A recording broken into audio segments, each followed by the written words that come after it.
When was the last time you were truly immersed in a video game? And when was the last time your peripheral vision blurred and you found yourself totally captivated in a game world? Well, if you're not living under a rock right now, you've likely noticed that AAA studios are sucking more than some OnlyFans girls in the news right now. What? It's topical. We all like games here, right? But here's the real question. Is the gaming industry heading for disaster, or are you just watching too much Asmongold? But why did this happen? Well, in order to go down this rabbit hole, let's recap the first time video games were in dire straits, all the way back 42 years ago, commonly known as the video game crash of 1983, or in Japanese, the Atari Shock. Gaming had been all the rage in the early 1980s for its innovative way to entertain a new generation of stupid kids. And while there were many good titles for the Atari 2600 coming out, like Space Invaders and Asteroids, a wave of third-party games also crashed onto the scene among many clone consoles that quickly bloated the market, including this version of Pac-Man, which was rushed to make it onto the 2600 to meet consumer demand. At a price. So, let me tell you a story. There's this supermarket called Kappa's that was down the street from my house growing up, with the 2600 hooked up on a TV in the middle of the deli. Now, don't ask me why, but I remember that they had that particular game playing.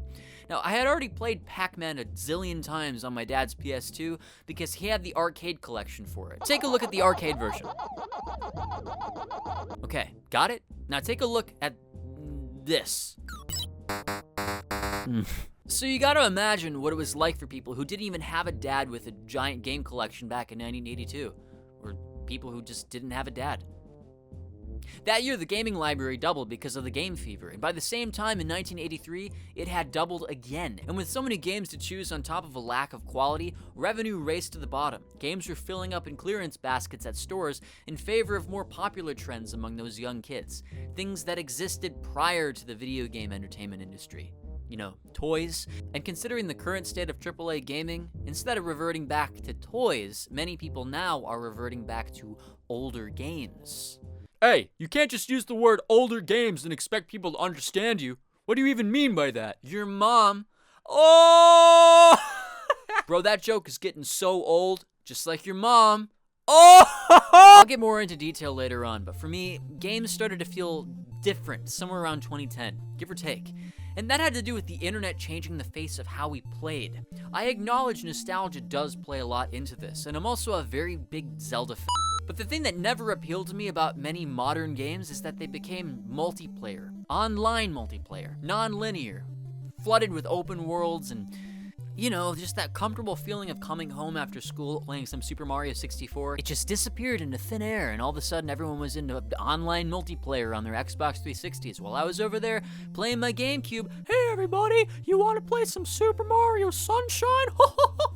But now that I'm a sad adult and I don't have time for things, even when I do sit down to play those old games, the feeling just isn't there.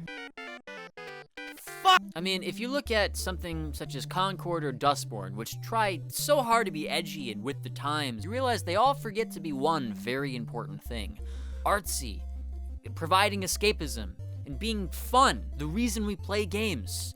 And due to companies benefiting from subsidies thanks to DEI... You now make a point of, that's an investment criteria for you. Well, behaviors are going to have to change, and this is one thing we're asking companies. You have to force behaviors, and at BlackRock we are forcing behaviors. 54% of the incoming class are women. We added 4 more points in terms of diverse employment this year. You know, what we're doing internally is if you don't achieve these levels of impact, your compensation could be impacted. Inclusivity in games is, it's a reminder of politics and social issues, and for the half of the Western world who just don't care about that kind of thing, it's not really settling very well. I mean, look at the sales of Concord alone. It's one of those strange phenomena where there's seriously a disconnect between gamers and developers. So distant that the higher-ups somehow have no idea why layoffs are happening all around the industry. I mean, just this week alone, IGN, among others, are losing talent. And if they had any at all, I'd have to rate it a 7 out of 10. I mean, strangely enough, companies now have a reputation to do exactly the opposite of what the consumer base would want out of them. When Warner Brothers looks at their best-selling game, Hogwarts Legacy, and then takes from it that they should make more live service slop, you really gotta wonder, are we watching the golden age of gaming crumble in real time, or are you gay? Chapter 1. Are you gay? A point I'll hammer in down the line with this is how the Japanese have an advantage when it comes to making any kind of media appealing to the West, because they automatically have a sense of interest coming from a culture sharing very little historical roots with ours. Moreover, political correctness to the Japanese, I found, is extremely unpopular, or at the very least, they don't care. Actually, it's objectively unpopular, and if you don't think so, you're wrong. Nowadays, Western game developers have a bad reputation for not delivering on gamer expectations. Some games, like the Prince of Persia remake, honestly look like they could be running on hardware as old as a PS3 at this point. Buyouts are already on the table as Ubisoft suffers fumble after fumble. And let me just say for the record, the games and art end up resonating so much better when the artist is more interested in capturing a universal human truth. Why not be more like Majora's Mask, when the artist is more interested in expressing his own individuality than using the medium as a vehicle for some greater message to make a political statement? On top of barely getting by with unfinished games that are buggy and barely play right, I'm looking at you, Star Wars Outlaws, Ubisoft doesn't even do their research properly. When you're going to make a video game about the history of a foreign country, mistakes are pretty much unforgivable. We'll get to the Assassin's Creed game in a second, but I figure that since I live in Japan and have a functioning level of Japanese... yeah, but you don't speak real Japanese. Hey man, guess what? What? So... I know you're not dumb, and that you already know Ubisoft decided to make the main character of Assassin's Creed Shadows a black guy, set in Japan. They were once a great company, now collapsing by the day. 3 years ago, Ubisoft's stock was valued at about $83 in 2021, but has now dropped to $13.13 as of December 2024. The company is now facing intense backlash for controversial, woke development issues regarding its cash cow. This is Yasuke. He's black. Cool. How does this help the narrative of the game? It doesn't. Oh. And yes, Yasuke was a real historical person. But aside from the obvious, there are problems with this decision. If Assassin's Creed took place in Iceland, and the character they ended up going with was a Chinese guy who just happened to be there at the right time historically, you bet your ass people aren't going to be happy about that. Studio Ghibli really gets this right with their movies, like Howl's Moving Castle, ostensibly taking place in Germany, despite being a Japanese movie. So naturally, given this logic, the Japanese have not taken very well to Yasuke. To take such a large body of history, hone in on one character that you think particularly fits with an already loathed agenda, and make a statement about it because you think it's cool, is at the very least a selfish, disrespectful depiction of that country's historical image. A YouTuber in Japan who commented on this earlier, translated directly from Japanese as Cabbage Person, inferred that in an era of backlash against political correctness, or as it's called in Japanese, porikore, the release of this game is also bad timing. And I quote, "It's bad timing to drop this into an era of backlash against political correctness." Japanese games have always appealed to me growing up because they offered fantasy worlds with a unique creative flair, different from the Lord of the Rings style of fantasy with a burly Anglo-Saxon dude and Excalibur or something. I know Link fits that archetype of the former, but you know something is different because the game is littered with hints of the game developer's personal experiences that make it special. In the same way corporatism ruined YouTube with Mr. Beast-like videos, I think that corporatism destroyed video games and the pure artistry of the medium before. So Adam, I know you've been dealing with the corporatization of gaming for a long while now, since like the 90s, right? So I'm gonna take a rest. You can take over for a bit. Thanks. In my opinion, I grew up in the peak era of gaming, back in the late 90s and the early 2000s, when video games hadn't become bigger than films just yet. Don't get me wrong, games were still immensely popular back then, but they were still also kinda underground, you know? They weren't designed by think-tanky fucking focus groups and non-gamer shareholding types looking to maximize profit above all. Back in my day, games were still coded by studios of raunchy white autistic dudes in their 20s, you know, with the nude video game character pinups in their cubicles next to the big CRT monitors. It felt like we didn't design games for a specific group, we designed fun games and just threw them out there to find their audience. And they did!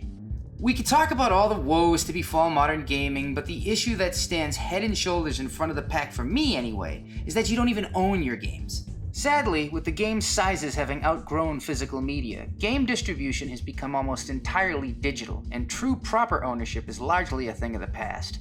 You think you own these games on Steam? That's a laugh.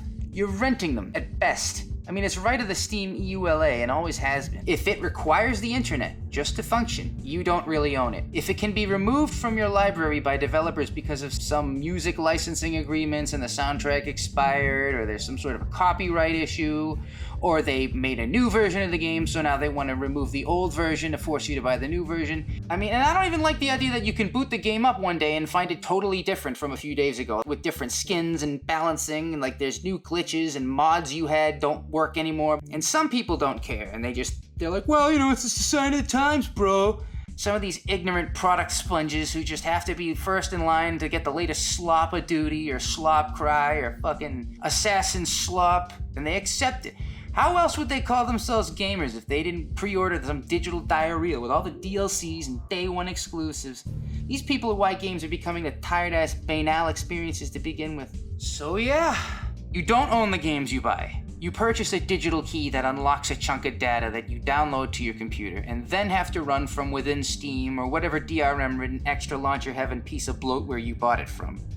But Adam, I went to GameStop and bought it on disc. No. You bought a disc with that same unlock code on it. The game isn't even on the disc. I remember in 1999 putting that disc into the tray and installing Half-Life on my computer, and how much joy that game brought me. I remember buying Half-Life 2 in 2005 and sitting through the 5-disc installation, only to be told that I needed Steam to play it, and my computer didn't have internet back then.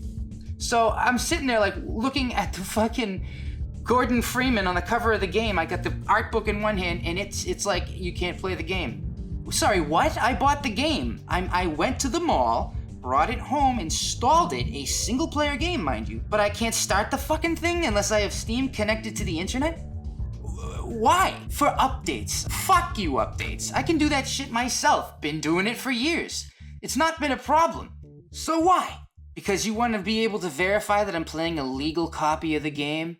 Valve CEO Gabe Newell once famously said, quote, "The easiest way to stop piracy is not by putting anti-piracy technology to work. It's by giving those people a service that's better than what they're receiving from the pirates." End quote. Well, Gabe, not for nothing, but the pirates actually own their fucking game even if they stole it, whereas I get steamed. Just imagine if Steam was like an actual physical store you went to, and when you bought your game, the dolt behind the counter tells you, "Sorry, sir, you can only play your game from within the Steam store. There's a PC over there in the corner." Like, huh? Well, this way we can keep your game updated and make sure you don't try to install mods or break the ones you do have installed. And more companies are heading to the subscription service models for gaming too. The games as a service thing, as they call it. Plowing full speed ahead down this fucking World Economic Forum nightmare portal to the complete death of private property ownership. Why would I want to buy a mediocre modern game that is mired in DRM, Steam, etc., and I don't even own the fucking thing? If buying isn't owning, then piracy isn't stealing. And while I agree in spirit, there's not even a single game out today that I'd want to go through all that bullshit to pirate. It's not worth it to me anymore. I'll just keep playing games from my youth and early adulthood. You guys can go on and play whatever you want. Alright, I'm back, bitches. Chapter 2. Are you gay? So, as I said, let's use Zelda as an example of good art. I mean, it's based on the childhood of good old Miyamoto. Yes, dear Humbler, obviously I like video games so much that even though I enjoy shoving my nose into a Tolstoy novel here and there, only to eventually use it as a doorstep, my first real gaming memories are from Ocarina of Time, which was still the most popular 3D Zelda game at the end of the 90s, and most of the 2000s. That's right, young Zoomers, I knew the 2000s! You don't know Eminem? Huh? I still have a soft spot for holding a controller and immersing myself in those shitty graphics. Like Aaron Hansen said, they were amazing graphics at the time. And that was the game my dad had lying around when I was younger because, as we all know from Tantris lore, he was a nerd himself. Playing as Link, traveling around Hyrule, collecting all the little heart pieces, and completing every side quest was the best thing a kid stuck in the inner city could ever ask for. I loved walking through Zora's domain, hearing that music. I loved the feeling of real adventure. The entire game just feels like a cohesive painting. Something tells me one of the things that makes games like this special is because they're solidified in time and can't be changed with updates. The visuals of games remind me of how I interact with paintings in a way. They're a representation of their time. But with the internet and all these updates always changing the experience every other hour, games aren't really a work of art as much as they are moving projects that struggle to solidify their place in history. I guess in this case, a Rolling Stone really doesn't gather any moss, right? Maybe I'm just getting nostalgic. I mean, some of my best memories, particularly drunk memories, were playing this one. I'm Navi. I'm falling around. I say things. Didn't you say Doggo Doggo's easy as fuck? Yeah, he's fucking easy as shit. I think so. I have to do this shit where I like find the thingy and then I run to the thingy. Oh, right next to the thingy. Yeah. See? By the thingy. Yeah, see the thingy over there? No, I don't. The Carnival? is Pusillanimous. Dude, she's bending over. It's doggy style. she wants it. She really wants doggy style. She I mean, Zelda was the classic story of the green dude with the sword versus the bad guy to save the damsel in distress. Nothing too wild about it, other than a lot of it sounds eerily similar to The Lord of the Rings. You know, I was always drawing as a kid, and those character designs always got to me. The logo on the Deku shield always perplexed me. The color palette of the game itself, for as ugly as N64 games are now, was something that Nintendo definitely got right. So with all the hype over this one game, you as a curious kid obviously want more. And coincidentally, one day I went over to my friend's house after school. I think it was in first grade. And there, he took a cartridge with this weird mask on it, slapped it in his N64, and wham! Enter Majora's Mask. You see, this game as it exists would never have happened in a AAA studio today. Majora's Mask in essence is a passion project. Eiji Aonuma argued with director of Nintendo Shigeru Miyamoto about whether or not they should release a more difficult version of Ocarina of Time, or reuse the assets to create an entirely different game. Shigeru eventually gave in to Aonuma's demands under the condition that the game be completed in 1 year. And in that year, I still believe Nintendo created what is likely the most artistic and unique success the video game industry has ever seen. I was fucking blown away.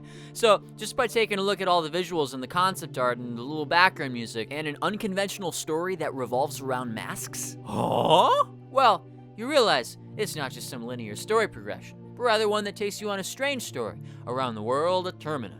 Nothing about this story makes any fucking sense. There's an Alice in Wonderland kind of narrative in that Link finds a random tree in the middle of the Lost Woods, which transports him into a new realm, while this little Oompa Loompa in a mask takes your horse. It's unpredictable.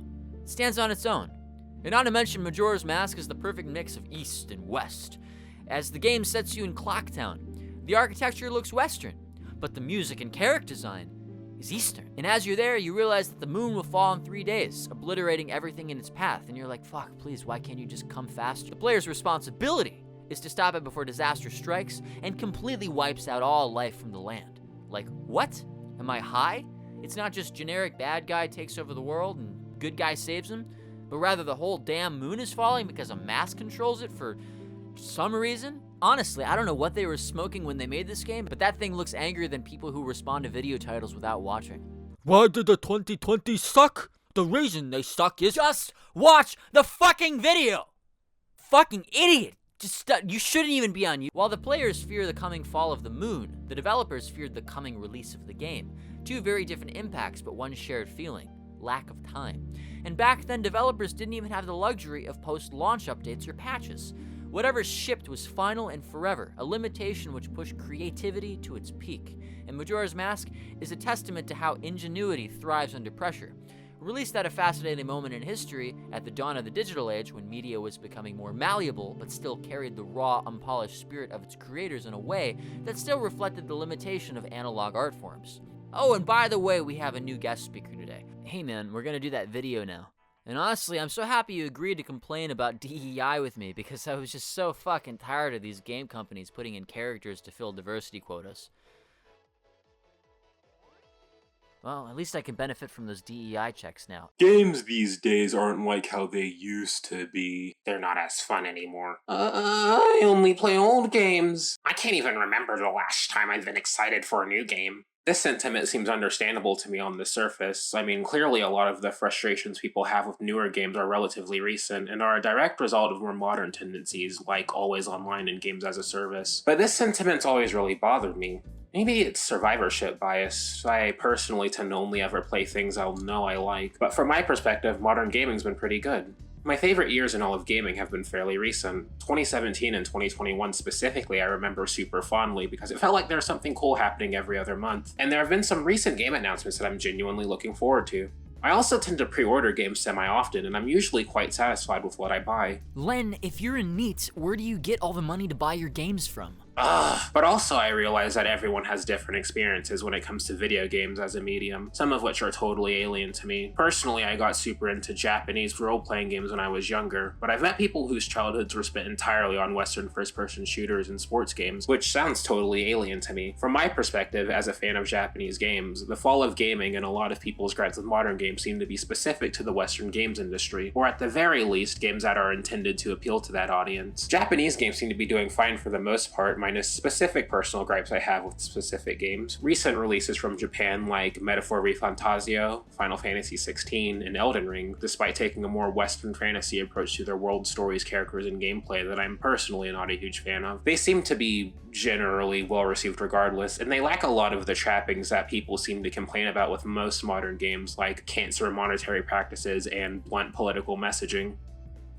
Well, one of those anyway. Nintendo specifically announced their yearly report recently, stating tons of sales growth for some of their series. Their games also take a fraction of the cost to make compared to the offerings of other large companies. Nintendo also doesn't waste anywhere near as much money buying up studios just to immediately close them down like a lot of other large companies do. I think the biggest problem the Japanese games industry is facing, aside from inflating budgets as a result of the push for higher fidelity graphics, effectively killing off the AA scene that was the lifeblood of handhelds like the PlayStation Portable, PlayStation Vita, and 3DS, as well as Sony totally abandoning the Japanese market, that's a different discussion, is having to alter themselves in ways many fans don't like in an attempt to appeal to the West. Many recent games from large Japanese studios, Square Enix being a good example, make attempts to appeal to the Western audience with arguably mixed results. Final Fantasy XVI exemplifies this to me. That game takes a more gritty and mature approach to its world and setting that's directly inspired by Game of Thrones, and many fans like this. The complaint with other games in this series, and even other Square Enix games in general, is more or less that they can be described as too anime, and the combat is more in line with other character action games, as real-time combat with emphasis on cinematic flair and quick-time events tend to be vastly preferred among Western audiences compared to turn-based games. Not to mention the actual combat itself is fairly easy and accessible, reliant on quick-time events. But on the flip side, there are many fans that preferred the more stylized approach that other games took to their characters and settings, which is largely absent from 16, though this is far from the only criticism some fans have for it. There are some fans that call this the most AAA Final Fantasy game ever, in a derogatory sense, because it in some ways feels like something you'd see come out of Square Enix's Western division. The story feels especially phoned in, almost in a deliberate attempt to appeal to Westerners. And Yoshi P did this fucking interview before this game came out where he basically was like, Americans are stupid, so the plot of this game has to be stupid. That's almost exactly what he said. He's like, Americans are really bad at like symbolism and things, so we have to make this a really, really obvious environmentalism thing. And I'm like, you're in a franchise with Final Fantasy VII in it. Right. Yeah. Like, what do Americans understand? I guess environmentalism and slavery and like racism. So that's what our game is about. Talk like the marketing cycle leading up to this, they're doing interviews talking about the JRPG felt like a slur. Right. Yeah. And this is definitely trying to be everything those aren't, it feels. Like we're in the area, like we're cresting after they built back after Japanese game development almost ate shit in 7th gen. So yeah, no, like they're going to be a little wary of really not wanting to alienate the Western market because they got so beat up for so long in the media. And overall, some people just do not think it feels like a proper Final Fantasy game. Final Fantasy XVI is a game that has some really cool parts. It also has literally nothing that I wanted in a Final Fantasy game in it at all. And I didn't really think what it brought to the table made up for not having any of those things in it. So I'm going to give it a...